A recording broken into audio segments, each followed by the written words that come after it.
Hello and welcome once again to Woke Watch. And I think by now we all know that woke people are those who will perceive an issue or a problem, or more often than not, just invent one. And then through their actions and opinions, trying to make things better, will fuck it up for everyone. Because woke people are, to a man, woman, or gender non-binary they, them, utterly fucking retarded.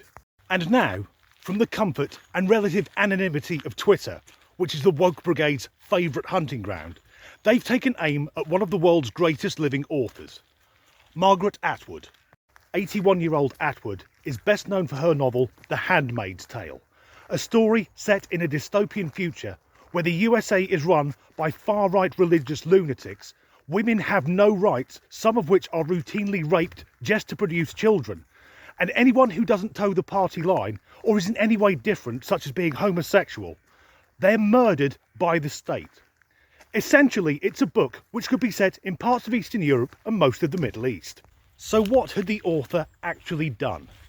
Well, she shared an opinion piece which stated that there's a danger that the word woman is disappearing from the English language, being replaced with woke terms like birthing parent and people who menstruate. And there's more than a hint of misogyny to this, because we don't talk about people who piss in urinals or people who can fire the baby batter cannon. We just say men. So who was enraged? Well, rather predictably, it was the small but very vocal minority of the trans community. Most trans people are absolutely fine, but this minority and their equally toxic allies were out for blood. So they took to Twitter, saying that the author was being openly transphobic. Others saying it isn't just women who get pregnant, and that's a verifiable fact. Right, I'm not a doctor or a biologist, but I'm fairly certain only women get pregnant, because only females have a uterus, and I've heard that's rather important in the endeavour. But what does the word woman even mean? Well, it's derived from a medieval English word, weefman, which meant married to a man. Weefman became two words, wife and woman, and the definition of a woman is an adult female. So at what point does a girl become a woman? Well, I would argue biologically it's when she goes through puberty and is able to reproduce. So by its very definition, only women can get pregnant.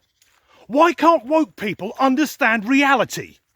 Several other half-wits from the woke order of the Knights of QWERTY also use the argument that some men have periods. No, they don't. For the same reason, a uterus, but for men, a lack thereof. Trans men are not the same as biological men. They don't produce semen. They have to have injections for the hormones that their bodies don't produce. And I bet on top of all that, when it's all done, they still can't park the fucking car. It's almost as if, medically, there's only two genders. That being said, if you're watching this and you are trans, I wish you the best. Have the greatest life you can live. Because if you've got to this point of the video, it proves you're not one of these screamy bastards determined to be offended by everything.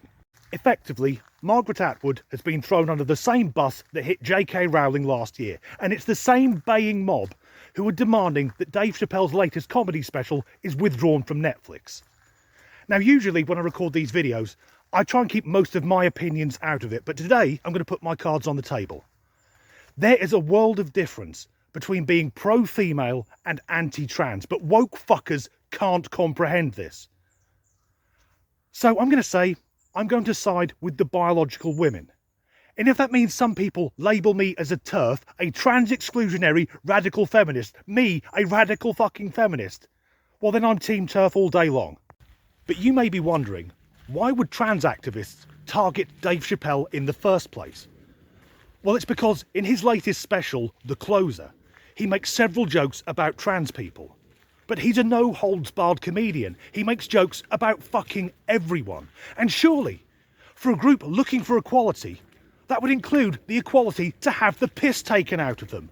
But of course, woke people don't want equality. They want to look down on us from what they perceive to be the moral high ground. And something worth noting is that Dave is a black man who's married to an Asian woman. So it seems woke people are fine at picking on minorities when it suits their fucking agenda. But what's missing here is context. Why did Chappelle go so hard at the trans community? Well, it relates to a part of the story which the Screamy people have chosen to omit. In his previous special, Sticks and Stones, part of the routine was Dave talking about his friendship with a trans woman. And then when it started streaming, this very small but vile minority of trans activists and their equally vile allies decided to attack her, calling her a traitor and every name under the sun. So 2 months after it started streaming, she took her own life. What I'm finding more and more when looking into woke people is when you scratch the surface, they're no better than fucking fascists. So let's summarise. There's a minority within a minority. The group which is somewhat radicalised. And by that I mean terrorists, not that they ride around on skateboards. They want to change the way we use language to fit their agenda. They want more rights, and they're happy to take those rights from biological women. Not only that, they also want to cancel or silence anyone who doesn't agree with them. That sounds like the plot of a fucking Margaret Atwood novel. Thankfully, that's the end of this rather depressing episode of Woke Watch. Before I go, just a few moments ago, I saw a lad called Mohammed riding a BMX. He must be one of those radical Muslims. As ever, thanks for watching.